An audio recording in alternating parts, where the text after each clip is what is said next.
क्या दुर्योधन के मामा शकुनी चाहते थे कौरवों का विनाश? देखिए, महाभारत में कई योद्धा हैं, कई नायक हैं, कई खलनायक हैं, लेकिन एक चरित्र ऐसा है जिसे समझना सबसे मुश्किल है, और वो है शकुनी। कई शकुनी पर आरोप लगाते हैं कि शकुनी ना होते तो यह महाभारत होती ही नहीं, क्योंकि सतह पर वह दुर्योधन का शुभ चिंतक दिखते हैं, उसके मामा दिखते हैं, सलाहकार दिखते हैं, राजनीतिक गुरु दिखते हैं। लेकिन कई हैं जो यह मानते हैं कि जब कहानी की परत हटाएंगे तो अंदर से बिल्कुल अलग सच निकलता है। कहा जाता है शकुनी केवल सलाह देने नहीं आए थे, बदला लेने आए थे। और कई धर्म के जानकार इस बात का जिक्र करते हैं कि उसकी हर मुस्कान के पीछे एक ज्वाला छिपी थी, हर शब्द के पीछे योजना, हर योजना के पीछे उस क्रूरता की याद जिसे बचपन में सहा था। और इसीलिए सवाल यह कि क्या शकुनी खलनायक थे या परिस्थितियों ने उसे वो बनने को मजबूर किया, यही महाभारत को अनोखा बनाता है। रामायण और महाभारत में सबसे बड़ा अंतर क्या है? रामायण से आप सीख सकते हैं जीवन में क्या करना है, महाभारत सीखते हैं क्या नहीं करना है। महाभारत हर परिवार की कहानी, और हर परिवार में एक शकुनी होता है जो परिवार को बर्बाद कर देता है, जो परिवार में वॉर पैदा कर देता है। लेकिन शकुनी कहानी समझनी है तो जानना पड़ेगा शकुनी कौन था। शकुनी, जिन्हें सोबले नाम से भी जाना जाता है, गांधार देश, आज का कंधार, अफगानिस्तान के राजकुमार थे। वे महाभारत के सबसे चर्चित और विवादास्पद पात्रों में से एक माने जाते हैं। अक्सर उन्हें इस महान ग्रंथ का प्रमुख खलनायक कहा जाता है, एक ऐसा व्यक्ति जिसने महाभारत की दिशा और दशा को ही बदल दिया। शकुनी गांधारी के भाई थे। गांधारी वही हैं जिन्होंने अंधे राजा धृतराष्ट्र से विवाह किया था। इस नाते शकुनी दुर्योधन, धृतराष्ट्र का सबसे बड़ा पुत्र और कौरवों का नेता, के मामा थे। शकुनी को अत्यंत चतुर और चालाक माना जाता है। कई बार उन्हें कौरवों और पांडवों के बीच हुए कुरुक्षेत्र युद्ध का मुख्य सूत्रधार भी कहा जाता है। हालांकि शकुनी का चरित्र सदैव विवादों में घिरा रहा है।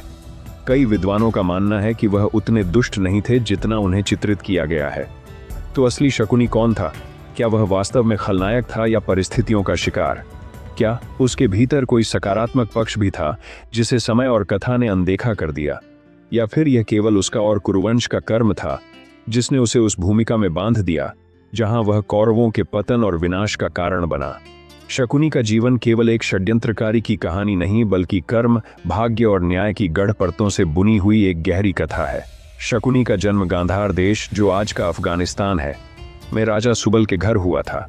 वे बचपन से ही भगवान शिव के परम भक्त थे। उन्हें अपनी बहन गांधारी से अत्यधिक स्नेह था। पुराणों और जनश्रुतियों के अनुसार गांधारी मांगलिक थी। हिंदू ज्योतिष में मांगलिक वह व्यक्ति होता है जिसकी कुंडली में मंगल एक विशेष भाव में स्थित होता है। यह स्थिति विशेषकर विवाह के लिए अशुभ मानी जाती है।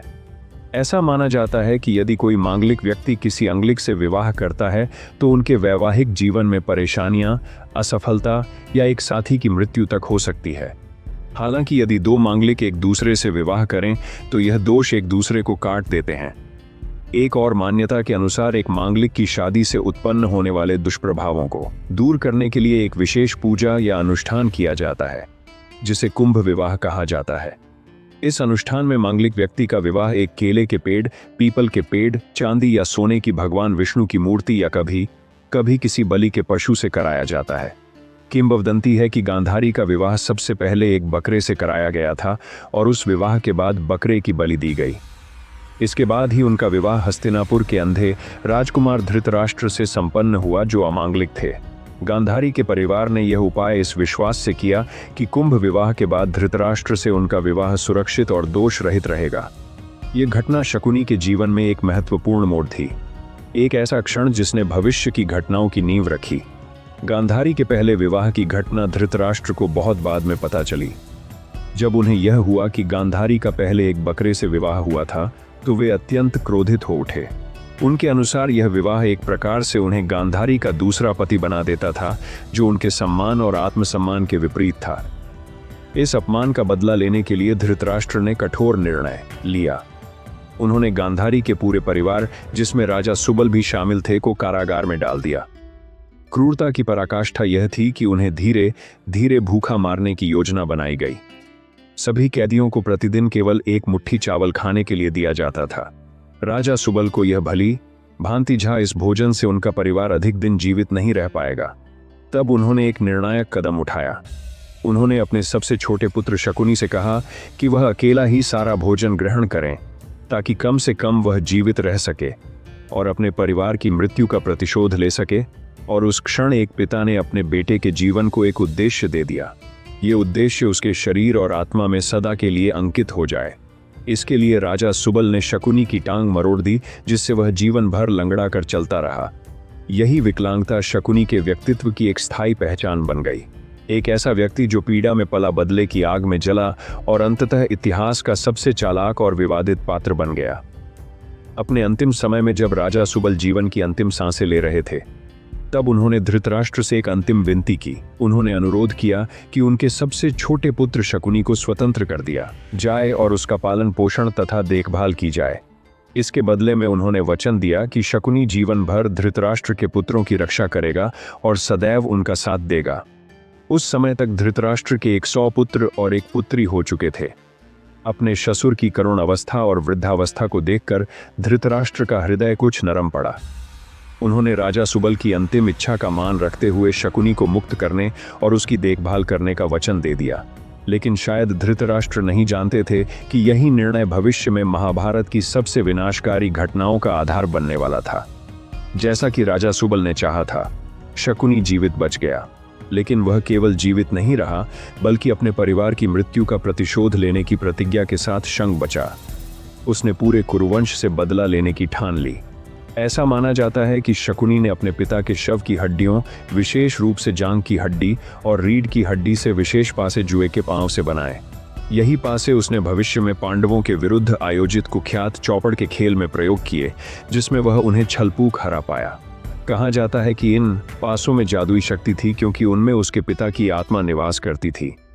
इस कारण शकुनी जब भी चौपड़ का खेल खेलता, वही पासे उसकी विजय सुनिश्चित करते। यह वही पासे थे जिन्होंने पांडवों को वनवास दिलवाया, द्रौपदी का चीरहरण कराया और अंततः महाभारत जैसे विनाशकारी युद्ध की नींव रखी। शकुनी की बुद्धि, पीड़ा और प्रतिशोध ने इतिहास को एक ऐसा मोड़ दिया जिसे युगों तक याद रखा जाएगा, जैसा कि वादा किया गया था। शकुन ने धृतराष्ट्र के 100 पुत्रों का संरक्षक बनकर अपनी भूमिका निभाई। वह सभी कौरवों के अत्यंत निकट रहा। विशेष रूप से दुर्योधन के प्रति उसने गहरा स्नेह और विशेष ध्यान दिखाया। समय के साथ वह उनका सबसे विश्वस्त सलाहकार बन गया। शकुनी ने इसी विश्वास का लाभ उठाकर पांडवों के प्रति कौरवों के मन में धीरे धीरे द्वेष और दुर्भावनाओं का बीज बोना शुरू किया। वह जानता था कि बल, नीति और धर्म में पांडव अपने चचेरे भाइयों से कहीं अधिक श्रेष्ठ थे। फिर भी उसने कौरवों को पांडवों से संघर्ष करने के लिए उकसाया। शकुनी जानता था कि यह संघर्ष अंततः कौरवों के विनाश की ओर ले जाएगा और यही उसका लक्ष्य था। यह केवल बदले की लड़ाई नहीं थी, बल्कि अपने पिता की अंतिम इच्छा को पूर्ण करने का माध्यम भी था। कौरवों का पतन और महाभारत का विनाशकारी युद्ध उसी बीज का परिणाम था, जिसे शकुनी ने वर्षों पहले प्रतिशोध की भूमि में बोया था। शकुनी के जीवन से जुड़ा एक और संस्करण है, जो उसकी कुरुवंश से घृणा और प्रतिशोध के पीछे एक भिन्न कारण बताता है। हालांकि इस कथा का उल्लेख महाभारत के मूल ग्रंथ में नहीं मिलता, लेकिन यह कहानी जनश्रुति और लोक कथाओं में वर्षों से प्रचलित है। इस कथा के अनुसार एक समय हस्तिनापुर की ओर से भीष्म के पूर्वजों ने गांधार पर सैन्य आक्रमण किया। इस युद्ध में गांधार के राजा अचला सुबल या सुबेल मारे गए। युद्ध जीतने के बाद विजय पक्ष ने गांधार के सभी पुरुषों को बंदी बना लिया और उन पर अधर्म में लिप्त होने का आरोप लगाया। शकुनी और उसके 100 से अधिक भाई भी इन बंदियों में शामिल थे। कुछ मान्यताओं के अनुसार शकुनी के भी 100 भाई थे। सभी बंदियों को प्रतिदिन केवल एक दाना चावल खाने के लिए दिया जाता था। इस अमानवीय व्यवहार से यह स्पष्ट था कि उन्हें धीरे धीरे भूखा मारने की योजना थी। तब गांधार के परिवारजनों ने निर्णय लिया कि उनमें से कम एक को जीवित रहना होगा, ताकि वह अपने कुल का प्रतिशोध ले सके। सभी ने एकमत होकर शकुनी को चुना और प्रतिदिन उसे अपना चावल का दाना देकर उसे जीवित रखने का प्रयास किया। शकुनी के भीतर पहले से ही क्रोध पनप रहा था, विशेषकर भीष्म के प्रति, जिन्होंने गांधारी का विवाह अंधे राजकुमार धृतराष्ट्र से तय किया था। एक राजकुमारी होने के बावजूद सिर्फ मांगलिक होने के कारण उसे इस प्रकार के दुर्भाग्य का सामना करना पड़ा। शकुनी को यह अपमान गहरे तक चुभा। इस अपमान पर धृतराष्ट्र द्वारा उसके परिवार के साथ किए गए अमानवीय व्यवहार ने आग में घी का काम किया। शकुनी ने ठान लिया कि वह इस अपमान और अन्याय का बदला जरूर लेगा। धीरे धीरे योजनाबद्ध ढंग से पूरे कुरुवंश का विनाश करके, और यहीं से शुरू हुई शकुनी की वह चालबाज यात्रा जिसने अंततः महाभारत के युद्ध का मार्ग प्रशस्त किया। शकुनी को आमतौर पर एक धूर्त, कपटी और अत्यंत चालाक व्यक्ति के रूप में देखा जाता है। वास्तव में महाभारत के महायुद्ध कुरुक्षेत्र युद्ध का वह मुख्य सूत्रधार माना जाता है। उसके जीवन का प्रमुख उद्देश्य अपने और अपने परिवार के साथ हुए अन्यायों का प्रतिशोध लेना था। उसकी प्रतिशोध की भावना के पीछे कई कारण थे। उसने गांधार पर हस्तिनापुर की विजय और उसके परिणाम स्वरूप अपने परिवार को मिली पीड़ा का बदला लेना चाहा। उसे भीष्म के उस निर्णय पर क्रोध था जिसमें उन्होंने उसकी बहन गांधारी का विवाह अंधे राजकुमार धृतराष्ट्र से तय कर दिया था। वह चाहता था कि कौरव पांडवों पर विजय प्राप्त करें और उन्हें पूरी तरह से परास्त करें, भले ही वह जानता था कि ऐसा होना असंभव है। शकुनी ने जीवन भर प्रयास किया कि कौरवों के मन में पांडवों के प्रति द्वेष और ईर्ष्या भरी जाए। उसने पांडवों के खिलाफ अनेकों षड्यंत्र रचे और योजनाएं बनाई। हालांकि इनमें से अधिकांश योजनाएं असफल रही, क्योंकि भगवान श्री कृष्ण सदैव पांडवों के साथ रहे और हर बार उन्हें संकट से बचा लिया। इसके बावजूद शकुनी कभी रुका नहीं। वह निरंतर अपने प्रयासों में लगा रहा। पांडवों को मिटाने के लिए, कुरुवंश को डुबोने के लिए एक विचित्र सत्य यह भी था कि शकुनी अपने मन के किसी कोने में यह जानता था कि वह श्री कृष्ण से कभी नहीं जीत सकता और अंततः कौरवों को पराजय स्वीकार करनी ही पड़ेगी। फिर भी धृतराष्ट्र और पांडवों के प्रति उसकी नफरत इतनी गहरी थी कि वह किसी तर्क या सत्य को स्वीकार नहीं कर पाया। शकुनी की एकमात्र अच्छाई थी उसकी अपनी बहन गांधारी के लिए सच्चा और अमित प्रेम। जब गांधारी का विवाह धृतराष्ट्र से हुआ तो उन्होंने स्वेच्छा से अपनी आंखों पर पट्टी बांध ली ताकि वह भी अपने पति के अंधकार में सहभागी बन सके। शकुनी को अपनी बहन का यह त्याग कभी स्वीकार नहीं हुआ। वह बार बार उसे समझाता रहा कि वह कम से कम भीष्म का विनाश देखने के लिए ही अपनी आंखों की पट्टी हटा ले, लेकिन गांधारी ने हमेशा इनकार किया। गांधारी का यह अटल संकल्प और त्याग शकुनी को भीतर तक आहत करता रहा। यही कारण था कि उसने यह ठान लिया कि वह उस अन्याय का बदला जरूर लेगा जो उसकी बहन को मिला। शकुनी ने अपने जीवन का अधिकांश समय हस्तिनापुर में ही बिताया। उसे भली भांति ज्ञात था कि अपने मिशन को पूरा करने के लिए, यानी कुरुवंश के विनाश के लिए, उसका वहीं रहना आवश्यक है ताकि वह हर परिस्थिति और योजना पर प्रत्यक्ष रूप से नजर रख सके। इस कारण उसने गांधार के राजा होने के अपने कर्तव्यों की अनदेखी कर दी। जब कभी कोई उससे यह प्रश्न करता कि वह अपने राज्य की जिम्मेदारी क्यों नहीं निभा रहा, तो शकुनी यही उत्तर देता कि उसे अपनी बहन गांधारी से अत्यधिक प्रेम है और उसी प्रेम के कारण वह उसकी ससुराल में रह रहा है।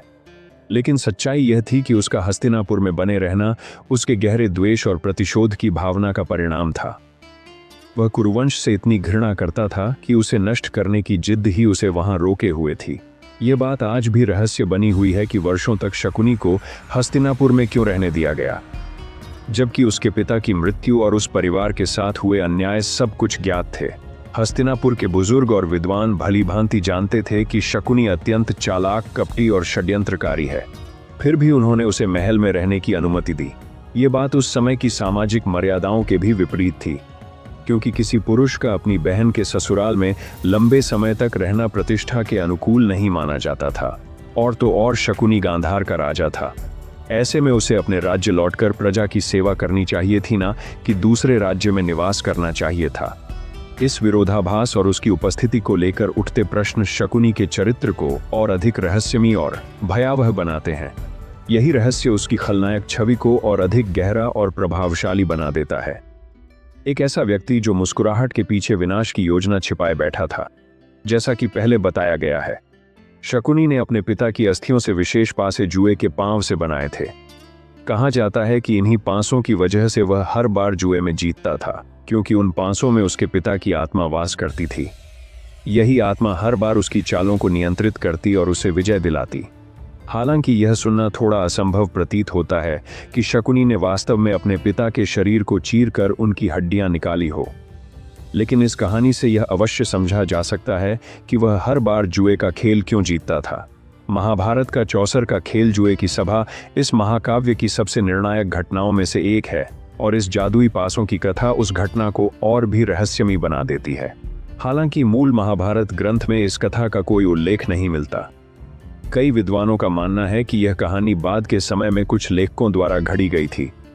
एक अन्य मत के अनुसार शकुनी के पास से हाथी दांत आइवरी से बने हुए थे। ऐसी भी मान्यता है कि शकुनी के पास माया रचने की शक्ति थी, यानी वह अपनी इच्छा से भ्रम उत्पन्न कर सकता था। कहा जाता है कि चौसर के खेल के दौरान शकुनी ने ऐसी ही कोई माया रची थी जिससे पांडवों और दरबार में उपस्थित सभी लोगों को यह भ्रम हो गया कि वे खेल हार गए हैं और शकुनी की ओर जीत हुई है। शकुनी हमेशा यही प्रयास करता था कि कौरव पांडवों को किसी न किसी रूप में हानि पहुंचाए। वह लगातार उन्हें उकसाता और उनके मन में ईर्ष्या और द्वेष की भावना को बढ़ावा देता। यही कारण था कि वह महाभारत के युद्ध का एक मुख्य कारण माना जाता है। कुछ प्रमुख घटना का उल्लेख है जिससे शकुनी की साजिशों की गहराई का अंदाजा लगाया जा सकता है। भीम के भोजन में विष मिलाना। भीम पांडवों में सबसे बलशाली और विशालकाय थे। वे हमेशा शारीरिक युद्ध के लिए तैयार रहते थे और हर बार युद्ध में कौरवों को पराजित कर देते थे। दुर्योधन इस बात से अत्यंत क्रोधित रहता था क्योंकि बार बार की हार उसे अपमानित करती थी। शकुन ने अपने भतीजे दुर्योधन की इस जलन को पहचान लिया और उसे सलाह दी कि भीम के भोजन में जहर मिला दो और फिर उसे गंगा में डुबो दो ताकि उसका अंत हो जाए। दुर्योधन ने योजना के अनुसार भीम को कुछ मिठाइयां खाने को दी जिनमें घातक विष मिला हुआ था। जैसे ही भीम ने वह मिठाइयां हो खाई, वह बेहोश होकर गिर पड़ा। दुर्योधन और उसके साथियों ने समझा कि भीम मर गया है और उन्होंने उसे गंगा नदी में फेंक दिया। लेकिन सौभाग्यवश नागों के राजा वासुकी ने उसे देख लिया और बचा लिया। वासुकी ने न केवल भीम को उसके चचेरे भाइयों की कुटिलता के बारे में आगाह किया, बल्कि उसे आशीर्वाद भी दिया, 1000 हाथियों के बराबर बल का आशीर्वाद। शकुनी ने दुर्योधन के साथ मिलकर एक घातक योजना बनाई, पांडवों को जीवित ही जलाने की। इसके लिए उन्होंने एक लाक्षागृह मोम और ज्वलनशील पदार्थों से बना महल बनवाने की योजना रची, जिसे पांडवों के रहने के लिए बनाया जाना था। यह महल वारणावत नामक स्थान पर बनाया गया। दुर्योधन ने अपने विश्वस्त मंत्री पुरोचन के साथ मिलकर इस योजना को अमल में लाया। पुरोचन ने बहुत ही जल्दी वह महल तैयार करवा दिया। योजना यह थी कि जैसे ही पांडव उसमें बसे महल में आग लगाकर उन्हें जिंदा जला दिया जाए। लेकिन सौभाग्य से विदुर को इस षड्यंत्र की भनक लग गई। उन्होंने कौरवों की गतिविधियों पर नजर रखी और इस खतरनाक योजना का अंदाजा लगा लिया। विदुर ने गुप्त रूप से पांडवों को इस खतरे से आगाह किया और उन्हें महल से सुरक्षित निकालकर एक गुप्त मार्ग से बाहर निकलवाया। भीम ने कूटनीति से काम लेते हुए महल का द्वार बंद किया और पुरोचन को भीतर ही फंसा दिया। फिर उन्होंने लाक्षागृह को आग के हवाले कर दिया, जिससे पुरोचन जीवित ही जलकर भस्म हो गया। इस प्रकार शकुनी की यह दूसरी घातक योजना भी विफल रही और पांडव एक बार फिर मृत्यु के मुंह से बच निकले। जुए का खेल डायट सभा महाभारत की वह घटना थी जिसने पूरे युद्ध की नींव रखी। शकुनी जो न केवल पासे का माहिर खिलाड़ी था, बल्कि माया और छल का भी उस्ताद था। उसने दुर्योधन के साथ मिलकर पांडवों को नष्ट करने की एक और चाल चली। उन्होंने पांडवों को जुए के खेल के लिए आमंत्रित किया। युधिष्ठिर जो पांडवों में सबसे बड़े थे, वो जुए की कमजोरी थी। इस आमंत्रण को उन्होंने तुरंत स्वीकार कर लिया। खेल शुरू हुआ। दुर्योधन ने कहा कि उनकी ओर से उनके मामा शकुनी पासा फेंकेंगे, जैसा कि पहले से तय था। शकुनी के पासे हमेशा उसकी बात मानते थे। युधिष्ठिर लगातार हारते गए। हर बाजी के साथ उन्होंने अपना सब कुछ गंवा दिया, अपने महल, भूमि, पशुधन, सेना, सेवक और फिर अपने चारों भाइयों को भी दांव पर लगाकर हार गए। इसके बाद उन्होंने अपना राजपाट, अपना ताज यानी अपनी पहचान भी हार दी और अंत में शकुनी और दुर्योधन ने युधिष्ठिर से द्रौपदी को दांव पर लगाने के लिए कहा। युधिष्ठिर ने ऐसा किया और उसे भी हार गए। यह घटना न केवल पांडवों के लिए अपमान का चरम थी, बल्कि यही वह बिंदु था जिसने अंततः महाभारत के महासंग्राम को जन्म दिया। द्रौपदी को जबरन दरबार में घसीट कर लाया गया। दुर्योधन के भाई दूत शासन द्वारा वह अत्यंत व्याकुल और अपमानित थी। उन्होंने वहां उपस्थित सभी महापुरुषों से न्याय की विनती की, पर किसी ने भी उनकी रक्षा के लिए एक शब्द नहीं कहा। दुर्योधन ने आदेश दिया कि द्रौपदी के वस्त्र उतार दिए जाए। यह सुनकर सारा दरबार सन्न रह गया, लेकिन फिर भी किसी ने विरोध नहीं किया। दुशासन ने द्रौपदी की साड़ी खींचनी शुरू की और दुर्योधन उस दृश्य का अपमानजनक मजाक उड़ाता रहा। अपमान की पराकाष्ठा झेल रही द्रौपदी ने अपने एकमात्र रक्षक भगवान श्री कृष्ण को पुकारा। कृष्ण ने तत्काल अपनी कृपा दिखाई और चमत्कारिक रूप से असंख्य वस्त्र प्रकट होने लगे जो द्रौपदी के शरीर को ढकते रहे। दुंडाशासन साड़ी खींचता रहा, लेकिन कपड़े खत्म ही नहीं हुए। आखिरकार वह थक कर जमीन पर गिर पड़ा। पूरा दरबार इस अद्भुत घटना से हैरान और स्तब्ध रह गया। द्रौपदी ने जब होश में आकर यह चमत्कार समझा तो उन्होंने श्री कृष्ण का आभार व्यक्त किया, परंतु उसी क्षण उन्होंने कौरव वंश को विनाश का श्राप दिया। उन्होंने प्रण लिया कि जब तक दुर्योधन मारा नहीं जाएगा और उसके रक्त से उनके बाल नहीं धोए जाएंगे, तब तक वह अपने बाल नहीं बांधेंगी। पांडवों ने भी उसी समय शपथ ली कि वे द्रौपदी के इस घोर अपमान का बदला लेंगे और सभी कौरवों का वध करेंगे। दुर्वासा एक महान वैराश्य थे जो अपने क्रोध के लिए कुख्यात थे। उनका स्वभाव इतना तेज था कि यदि कोई जरा भी उन्हें नाराज कर देता तो वे तुरंत ही भयानक श्राप दे डालते थे। जब पांडव जुए में सब कुछ हारकर वनवास में थे, तब शकुनी ने उन्हें और कष्ट देने की योजना बनाई। उसने जानबूझकर एरिष्य दुर्वासा को पांडवों के आश्रम भेजा, यह जानते हुए कि उनके पास उन्हें भोजन कराने के लिए कुछ नहीं होगा। एरिष्य दुर्वासा अपने कई शिष्यों के साथ पांडवों के दोपहर का भोजन समाप्त होने के बाद वहां पहुंचे। पांडव घबरा गए। उन्होंने अर्श से विनती की कि वे पहले नदी में स्नान करें, तब तक वे भोजन की तैयारी कर लेंगे। इस विकट स्थिति में द्रौपदी ने श्री कृष्ण को मन ही मन याद किया। भगवान कृष्ण तुरंत प्रकट हुए और द्रौपदी से भोजन मांगा। द्रौपदी फूट फूट कर रोने लगी और बोली कि भोजन तो अब कुछ भी नहीं बचा है। कृष्ण ने कहा, अक्षय पात्र, वह दिव्य पात्र जो कभी खाली नहीं होता, वो लाओ।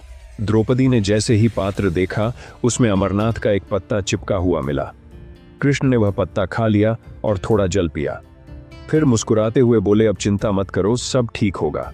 उसी समय दुर्वासा, आर्षे और उनके शिष्यों के पेट अचानक पूर्ण रूप से तृप्त हो गए।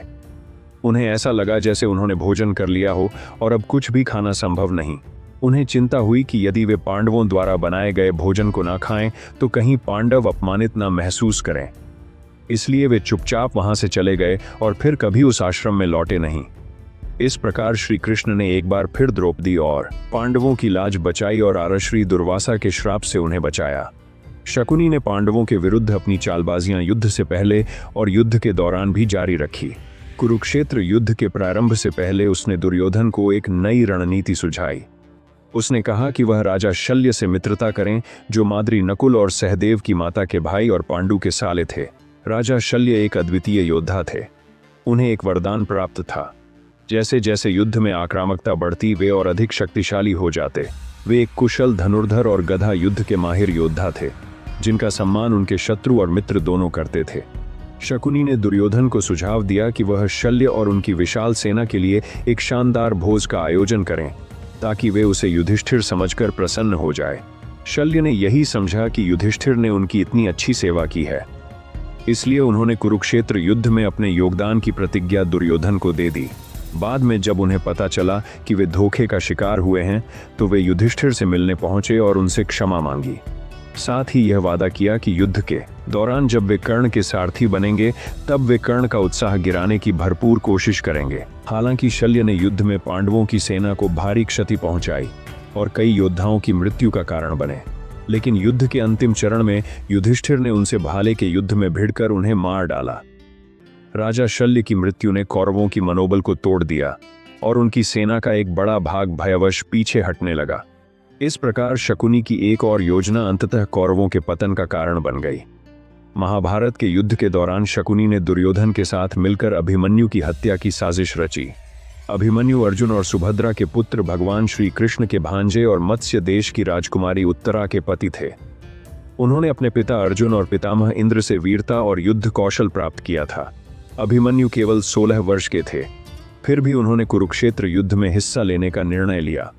उन्होंने युद्ध भूमि में अद्भुत वीरता का प्रदर्शन किया, यहाँ तक कि भीष्म, द्रोणाचार्य, कर्ण, कृपाचार्य, शल्य, अश्वत्थामा और दुर्योधन जैसे महारथी भी उनकी वीरता से प्रभावित हुए। युद्ध के 13वें दिन कौरवों ने एक साथ परतों वाला चक्रव्यूह रचा। इस जटिल व्यूह को तोड़ने का रहस्य केवल कृष्ण, प्रद्युम्न और अर्जुन को झा। अर्जुन को रणनीति के तहत युद्ध भूमि से दूर भेज दिया गया, ताकि अभिमन्यु अकेले चक्रव्यूह में फंस जाए और उसे मारना आसान हो।